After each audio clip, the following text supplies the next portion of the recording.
Jadi memang di SD atau MI tidak banyak sekolah, bahkan hampir nggak ada sekolah yang ada konselornya. Kalaupun ada, biasanya sekolah yang memang favorit banget gitu, atau biasanya satu gugus tugas itu satu orang konselor. Nah, jika tidak ada konselor, maka teman-teman bisa melakukan layanan responsif ini di sekolahan masing-masing. Misalkan ada orang tua yang cerita tentang anaknya yang mungkin di rumah malas belajar saat sekarang ya pandemi ya, atau mungkin saat-saat sebelum pandemi ketika si anak ini punya masalah dengan orang tua, punya masalah dengan keluarga, baik itu kita tahu dari segi orang tua atau dari segi si anaknya langsung, kita bisa melaksanakan konseling di dalamnya. Nah, selain itu di dalam layanan responsif ada kolaborasi begitu kan, bisa kolaborasi dengan guru, bisa kolaborasi dengan orang tua, bisa kolaborasi dengan pihak-pihak terkait di luar lingkungan sekolah atau madrasah. Tuh disesuaikan saja sesuai dengan kebutuhan masing-masing sekolah, teman-teman.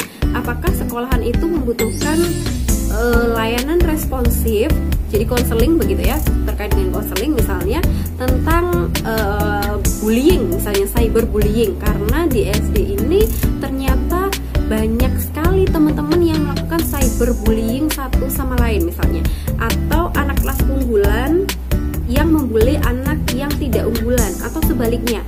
Nah, maka ketika tahu kasus-kasus seperti ini dari observasi tentunya ya, kita bisa melaksanakan layanan konseling individual ataupun konseling kelompok.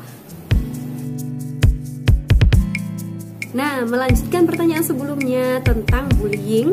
Jadi sambil kita membahas bullying begitu ya, ini memang kasus yang tidak mudah begitu. Sebenarnya sama saja. Jadi anak SD, anak tingkatan SMP, ataupun anak tingkatan SMA, atau bahkan perguruan tinggi seperti kalian, itu pasti punya keunikan, kerumitan, kesusahan, kemudahan yang memang berbeda-beda di setiap jenjangnya.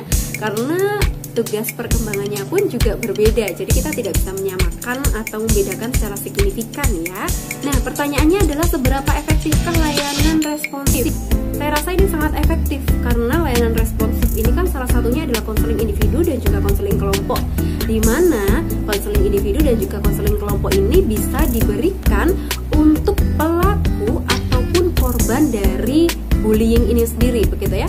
Entah itu bullyingnya secara langsung, secara verbal, secara non-verbal, ataupun secara cyber di dunia maya, di Instagram kah, di Facebook kah, atau di hal-hal yang lainnya. Bagaimana cara agar konselor dapat mengawasi penuh supaya tidak mengalami bullying lagi gitu ya, entah dari itu korban supaya korban tidak mengalami bullying, ataupun pelaku supaya dia tidak membuli teman yang lain lagi gitu. Nah, untuk saat ini teman-teman, terutama di saat pandemi, mungkin memang konselor lebih susah mengawasi peserta didik atau siswanya secara langsung. Karena ya dengan tidak bertatap muka, maka jangkauannya pun juga akan lebih susah, lebih rumit begitu ya. Nah, terus bagaimana Bu caranya? Kita bisa berkolaborasi, kembali lagi kolaborasi dengan orang tua. Kita tanyakan mungkin kesehariannya seperti apa, kita bisa sharing, kita bisa jajak pendapat dengan orang tua, tidak bermaksud menggurui, tetapi di sini lebih kepada ya sharing itu tadi ya teman-teman. Jadi memang dari konseling individu ataupun konseling kelompok. Jadi kalau konseling kelompok berarti memang sama-sama pelaku atau sama-sama korban begitu ya, dan semuanya memang harus sepakat untuk konseling kelompok. Nah, untuk konseling individu ya berarti kita secara individual memberikan konseling kepada mereka untuk merubah perilaku mereka. Mulai dari misalkan kalau dari korban begitu ya, bagaimana dia supaya tidak menjadi korban lagi, mungkin dengan cara memberikan pelatihan assertive training gitu. Jadi kita memberikan pelatihan terkait dengan ketegasan, sikap tegas gitu ya, berani menolak, tetapi bukan menolak yang memang ngajak tawur gitu, ngajak berantem, enggak. Jadi itu adalah assertive training. Lalu bagi para pelaku kita juga bisa memberikan kontrak gitu, kalau memang mereka tidak akan mengulangi bullying lagi.